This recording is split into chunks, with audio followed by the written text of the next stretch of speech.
నమస్కారం.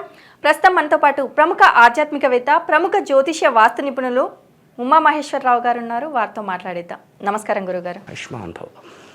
2024 సంవత్సరం జూలై నెలలో మరి మేషరాశి వారికి ఎలా ఉండబోతుందో తెలియజేస్తారా? 2024 జూలై నెల శ్రావణ మాసం. అలాగే ఆదాయ వ్యవహారాలు చూసుకుంటే ఈ యొక్క రాశి వారికి 2024లోని వచ్చిన ఆదాయం కూడా సేమ్ అదే ఆదాయం మొన్న చెప్పుకున్నదే. అంటే ఆదాయం వచ్చి 8, వ్యయం వచ్చి 14, రాజభుజ్యం 4, అవమానం 3. ఈ రకంగానే ఉంది. కానీ జూలై నెలలోని ఈ రాశి వారికి అత్యధికమైన ఉల్లాసవంతమైనటువంటి పరిస్థితులు కనబడుతుంటాయి. ఈ శ్రావణ మాసం అంతా కూడా ఆనందదాయకమైన పరిస్థితుల్లోని మేషరాశి వారు ఉంటారు. విద్యార్థులకు చదువు యందు ఆసక్తి పెరిగిపోద్ది. అంటే ఎప్పుడూ చదవాలి అనుకుంటారు. ఎంత చదవడానికి ఇష్టం లేని వాడైనా కూడా చదువు మీద ఎక్కువ శ్రద్ధ చూపిస్తారు. వీళ్ళకి చాలా బాగుంది. విద్యార్థులు, చదువుకునే అమ్మాయిలు కానీ అబ్బాయిలు కానీ చాలా ఉన్నతమైన స్థానానికి, ఉన్నతమైన శ్రేణిని పొందుతున్నారు. అటువంటి పరిస్థితిని వీళ్ళు పొందుతున్నారు కాబట్టి యోగదాయకమైన స్థితిని కలిగిస్తున్నది అని చెప్తుంది. అలాగే ఈ యొక్క రాశి వారికి రవి యోగకారకుడుగా మారాడు. రవి యోగకారకుడుగా మారాడు అంటే పంచమాధిపత్యాన్ని వహించిన వాడు మేషరాశికి పంచమ స్థానాధిపతి రవి. అది యోగకారకుడుగా మారాడు. కాన్ఫిడెన్స్, నేను ఏ పనైనా చెయ్యాలి అనే పట్టుదల, ఆ పట్టుదల కలిగినందువల్ల ప్రతి పని యందు కూడా నిమగ్నత చెంది విజయాన్ని పొందుతున్నారు. అనంతమైన విజయాన్ని పొందుతున్నారు. వ్యాపార రంగంలో ఉన్న వాళ్ళు కూడా అనంతమైన విజయాన్నే పొందుతారు. ప్రతి వ్యాపారం, ఆ వ్యాపారం అని ఈ వ్యాపారం అని కాదు, ఎక్కువగా ముత్యాలు అమ్మేవారు ఎవరైతే ఉన్నారో, రత్నాలు ముత్యాలు అమ్మేవారు ఎవరైతే ఉన్నారో వాళ్ళకి అత్యంతమైన శుభదాయకమైన పరిస్థితులు కలిగిస్తూ ఉంటారు. అయితే భార్యాభర్తల మధ్యన కూడా అవగాహన ఎక్కువగా కలిగి ఉండి స్థిర ఆస్తులను పెంపొందించుకోవడానికి అవకాశాలు ఎక్కువ కనపడుతున్నాయి. అంటే ఒక ఇల్లుని కొనడానికైనా అమ్మడానికైనా కూడా కుజుడు అధిపతి అయ్యాడు. కానీ ఇక్కడ అమ్మడం అనేది జరగదు, కొనడం అనేది జరుగుతుంది ఎక్కువగా ఈ యొక్క జూలై నెలలో. అలాగే జూన్, జూలై, ఆగస్టు ఈ 3 నెలల్లో కూడా శుభదాయకమైన ఫలితాలే మేషరాశి వారు. ఏ విషయంలోని కొనుగోలు విషయంలో అమ్మరాలన్నీ ఉండవు. ఏదైనా కొనాలి, కొన్నప్పుడు ఆదాయాన్ని దగ్గరికి తీసుకురావాలి, తీసుకొచ్చి దాన్ని శుభదాయకమైన ఫలితాలు పొందుతున్నారు. అలాగే ఈ మేషరాశి వారికి ఆరోగ్య పరిస్థితులు ముందు నెల కంటే కూడా ఇంకా మెరుగుపడి ఉత్సాహంగా ఉంటారు, ఆనందదాయకంగా ఉంటారు, ఉత్సాహంగా ఉంటారు.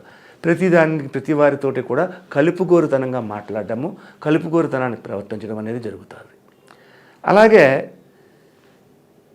ఉద్యోగ రంగముల్లో ఉన్న వాళ్ళకి కూడా ఈ యొక్క నెలలోని ఒక శుభవార్తను వింటారు. అంటే ఓ ప్రమోషన్ పొందొచ్చు, లేదంటే జీతం పెరగచ్చు, ఇంకోటి అవ్వచ్చు. శుభదాయకమైన వార్తలు వింటారు. అశుభదాయకమైన వార్త కాకుండా శుభదాయకమైన వార్తలు ఈ యొక్క జూలై నెలలో ఉద్యోగ రంగానికి బాగుంది, వ్యాపార రంగానికి కూడా అలాగే ఉంది. అలాగే రాజకీయ నాయకులకు ఎలా ఉంది?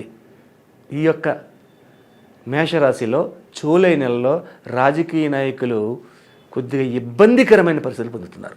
అంటే వీళ్ళు చెప్పేది ఒకటి, చేసేది ఒకటి. ప్రజలు నమ్మినంతసేపు బాగానే ఉంది, అదే నమ్మకపోతే తేడా వచ్చిందాడు. అటువంటి విధానంలో వీళ్ళు చెప్పేది ఎవరు నమ్మరు.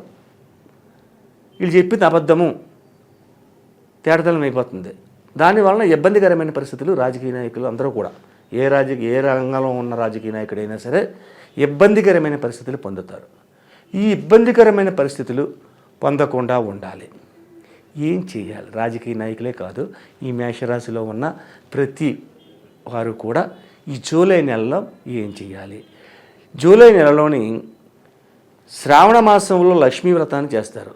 అయితే కలువ పువ్వులని దొరుకుతాయి, ఎర్ర కలువను తేవాలి. కలువ పువ్వులు తెల్లవి ఉంటాయి, పచ్చవి ఉంటాయి, కానీ కాదు, ఎర్రటి కలువ పువ్వులు తీసుకొచ్చి ఒక గుడికి, లక్ష్మీదేవి గుడికి, ఒక హైదరాబాద్ ఉంది, అమీర్పేటలో ఒక లక్ష్మీదేవి మాత గుడి ఉంది, అమీర్పేట సెంటర్లో. అది చాలా ఫేమస్ టెంపుల్. అలాంటి గుడికి వెళ్ళి, అంటే గ్రామ దేవతలు కాదు నేను చెప్పింది, లక్ష్మీ టెంపుల్ కావాలి. లక్ష్మీ టెంపుల్కి వెళ్ళి శుక్రవారం నాడు కలువ పువ్వులను పెట్టి చక్ర పొంగలే అనేది కొద్దిగా ఎక్కువగా తయారు చేసుకుని, అది చక్కెర పొంగల్ని కూడా తీసుకెళ్ళి మడి కట్టుకుని చేయాలి. చక్కెర పొంగల్ అంటే మనం ఏదో చేసేస్తే కుదరదు, మడి కట్టుకుని చేయాలి. ఆ మడి కట్టుకుని చేసిన చక్కెర పొంగల్ని ఒక డబ్బాలోనూ గిన్నెలో వేసి దాని మీద ఒక వస్త్రాన్ని కప్పి ఈ కలువ పువ్వులతోటి వెళ్ళి టెంపుల్కి వెళ్ళి అష్టోత్తర పూజ చేపించి, అది నివేదన చేపించి, ఆ తెచ్చిన చక్కెర పొంగల్ని అక్కడున్న భక్తులందరికీ వితరణ చేయాలి. ఇలా చేసుకున్నందువల్ల ఇందులో వస్తున్న అపభ్రంశ యోగములన్నీ తొలుగుతాయి. లక్ష్మీమాతని ఎక్కువగా పూజిస్తారు. అలాగే ప్రతి సోమవారం నాడు శివాలయానికి వెళ్ళి శివుడికి అభిషేకం చేయించుకోవాలి.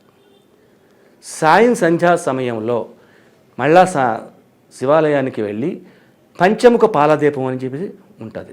ఈ పంచముఖ పాలదీపాన్ని వెలిగించి ఆ చెట్టు దగ్గర పెట్టి తన కోరికలను చెప్పి, ఒక మర్రి ఆకు కానీ, రావి ఆకు కానీ, తవలపాకు కానీ తీసుకొచ్చి అది ఎదుర్కొంటా వేసి దీపానికి అక్కడ ఎండి ఖర్జూరపు పండు అని చెప్పేసి ఉంటుంది, ఎండి ఖర్జూరం అని చెప్పేసి ఉంటుంది. ఆ ఎండి ఖర్జూరపు పండు అక్కడ పెట్టి నివేదన చేయాలి.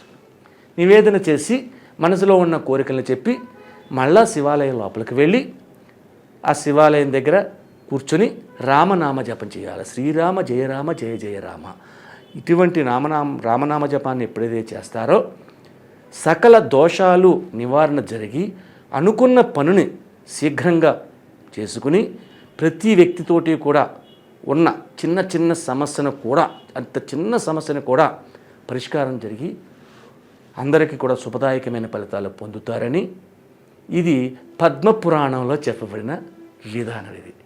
ఈ యొక్క పంచముఖ పాలదీపం అన్నది పద్మపురాణంలో ఉంటుంది. ఈ పద్మపురాణ విధానంలో పెద్దలుగా తెలుసున్న వాళ్ళు చాలామంది ఉన్నారు, చూస్తారు, వాళ్ళకి ఎలాగో తెలుసు. కాబట్టి ఇది పాటించడం వల్ల ఈ మేషరాశి వారికి జూలై నెలలో అత్యధికమైన శుభదాయకమైన ఆరోగ్యకరమైన విధానాన్ని పొందడం అనేది జరుగుతుంది. ఈ వార ఫలములు, మాస ఫలములు, సంవత్సర ఫలములు, దిన ఫలములు ఇవన్నీ మనం చెప్పుకుంటున్నాం. మనం చెప్పే దాంట్లో ఈ యొక్క సంవత్సర ఫలితం చెప్పాను నేను. ఈ సంవత్సర ఫలితములో ఒక 60% మాత్రమే మీకు దగ్గరగా ఉంటుంది. అయితే లక్ష్మి అనే అమ్మాయి ఉంది. ఆ అమ్మాయికి జాతకం చెప్తున్నాం. లాలేలు అని చెప్పి అక్షంతరం బయలుదేరింది. మేషరాశి వచ్చింది. మేషరాశి గురించి చెప్పండి. లక్ష్మి ఒక్కట్లే లేరు. లక్ష్మి అన్నవాళ్ళు ఒక్కరు లేరు, కొన్ని వేల కోట్ల మంది ఉన్నారు. ఈ వేల కోట్ల మందికి ఇదే జాతకమా? నేను చెప్పింది గోచారాన్ని చెప్పాను. మీ యొక్క రాశి ఫలాన్ని కానీ, లగ్న ఫలాన్ని కానీ, లేకపోతే మీ నవాంశ చక్రం కానీ, రాశి చక్రం కానీ లేదు. గోచార చక్రాన్ని బట్టి నేను జాతకం చెప్పుకుంటూ వచ్చాను. కాబట్టి ఈ జాతకాల వల్ల నేను చెప్పిన పరిణామాల్లో 60% కరెక్ట్గా ఉన్నా, 40% మీకు నచ్చకపోయినా, నేను చెప్పిన పరిహారాలు, రెమెడీస్ తప్పనిసరిగా పాటించండి. లేదు మన పూర్తి జాతకాన్ని తెలుసుకోవాలి అని అంటే పర్సనల్గా కలవాలి. పర్సనల్గా కలిస్తే దానికి వచ్చిందంటే మీ రాశి, నవాంశ, ద్రేక్కాణం అనే చక్రాలు 8 చక్రాలు ఉంటాయి. ఈ 8 కుండలన్నీ పరీక్షిస్తాం. అది మీ జాతకమే. మీ నాడి బొటనవేలి ముద్రను తీసుకుంటాం, మీ హస్త రేఖలను చూస్తాం, మీ ముఖ కవళికలు చూస్తాం, ఫేస్ రీడింగ్, మీ న్యూమరాలజీని తీస్తాం.